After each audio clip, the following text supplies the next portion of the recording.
दिल की आवाज, मीठी मीठी नज़्में। हेलो, आदाब। आपका नाम क्या है? मेरा नाम फातिमा सनिया है। मैं छठी जमात में पढ़ती हूँ। मेरा स्कूल का नाम विजयपल्ली एमपी स्कूल वेलीमुख।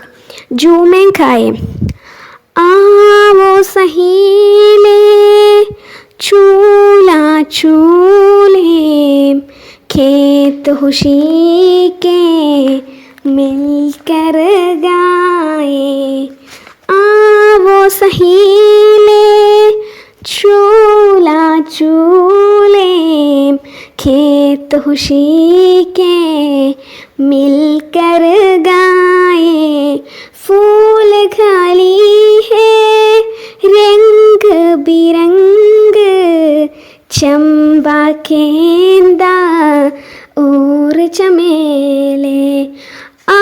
वो सहीले चूला चूले खेत खुशी के मिलकर गाए।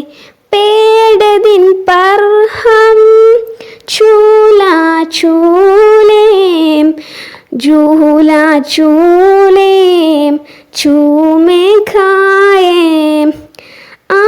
वो सहीले चूल्हा चूले शाम होई तो वापस जाए।